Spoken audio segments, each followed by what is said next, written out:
நம் ஆண்டவர் இயேசு கிறிஸ்துவின் நாமத்தினால் மகிழ்ச்சியும் சமாதானமும் நம் அனைவரோடும் இருப்பதாக. மத்தேயு 17:14 முடிய.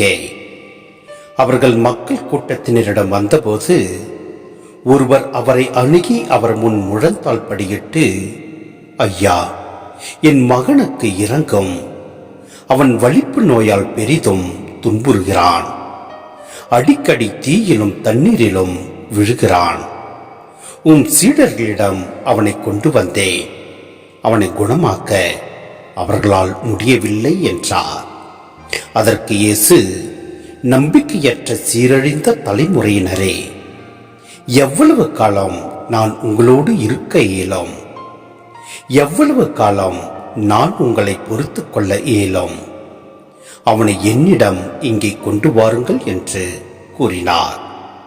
கொண்டு வந்ததும் இயேசு அப்பேயை கடிந்து கொள்ளவே அது அவனை விட்டு வெளியேறியது. அந்நேரமே சிறுவன் குணமடைந்தான். பின்பு சீடர்கள் தனிமையாக இயேசுவை அணுகி வந்து, அதை ஏன் எங்களால் ஓட்ட இயலவில்லை என்று கேட்டார்கள். இயேசு அவர்களை பார்த்து, உங்கள் நம்பிக்கை குறைவுதான் காரணம். உங்களுக்கு கடுகளவு நம்பிக்கை இருந்தால் நீங்கள் இம்மலையை பார்த்து, இங்கிருந்து பெயர்ந்து அங்கு போ என கூறினால் அது பெயர்த்து போகும்.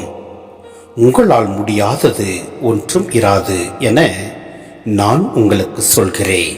சிந்தனை: காது கேளாமை, வாய் பேசாமை, வலிப்பு நோய் ஆகிய பல்வேறு உடல் நோய்களால் பாதிக்கப்பட்ட சிறுவனை பற்றியது. ஆம், குணமாக்க இயலாத இந்த நோய்களை தீயாவின் சக்திகளாக யூதர்கள் கருதினர். தீயாவியே இந்த சிறுவனில் செயல்பட்டதாகவும் நினைத்தனர். இயேசுவின் இறையாட்சி பணி இத்தகைய தீய சக்திகளை அகற்றி மக்களுக்கு மகிழ்ச்சியும் அமைதியும் தருவதாக இருந்ததில் வியப்பில்லை. ஆம், நாமும் நம் ஆண்டவரோடு இணைந்து முழு நம்பிக்கை கொண்டு செயல்படுகின்ற போது நாமும் இப்படிப்பட்ட செயல்களை செய்ய முடியும் என்று நம் ஆண்டவர் இயேசு கிறிஸ்து கூறுகின்றார். எனவே எல்லா சூழ்நிலையிலும் நாம் மனம் தளராமல் நம் ஆண்டவரோடு முழு நம்பிக்கை வைத்து செயல்படுவோம். எல்லாம் வல்ல இறைவன் நம்மை நிறைவாய் ஆசீர்வதிப்பார். ஆமென்.